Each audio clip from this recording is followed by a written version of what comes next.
Hi, we're on the roof of the Williams family in Phoenix, Arizona.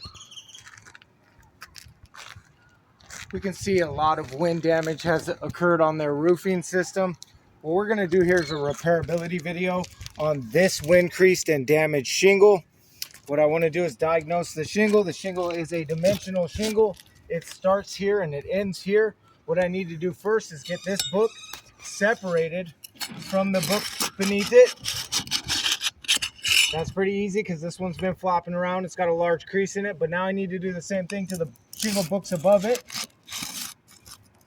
You got to do this slow in Arizona. These things just like to mat together. All right, it looks like we're free to go there. Now I'm going to remove the shingle from the decking.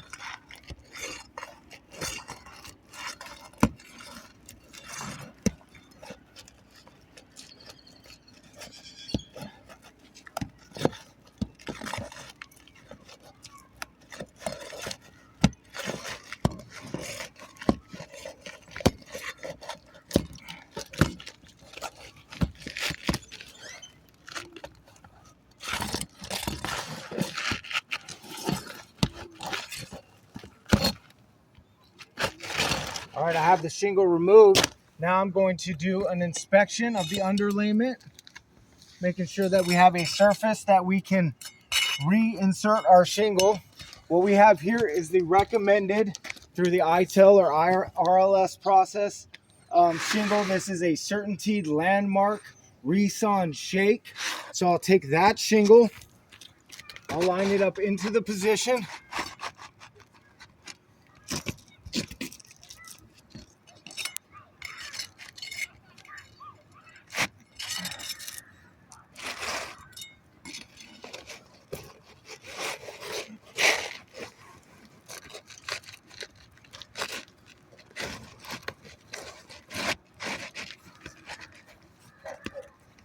Getting these things to go fully back into place is difficult because we have nail strips in the back that we need to work around. There we go, we are back in place. Now, as you can see, this corner here overlaps and butts up against this shingle book, even though we are completely in smoothly. I'll continue on. What I'm going to do is take my 1.25" per code roofing nails and the recommended roofing snake. The reason why we use the roofing snake is so we don't have to lift these books more than necessary to get an appropriate nail strike. So I'll start on one end. Make sure I'm lined up in the nail strip.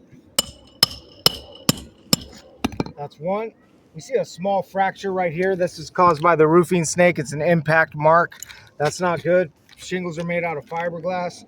When they start to fracture like that, those small things turn into big things over time.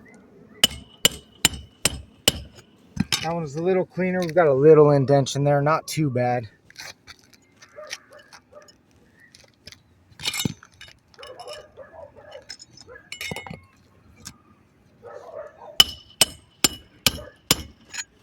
All right, so we have our shingle back in place. However, I've noticed a few things have taken place. This shingle does not sit correctly. We see that this lip is further down than the other lips. We see that it's butting over across into this shingle as well. I can also see that in the shingle removal, this tooth has become delaminated.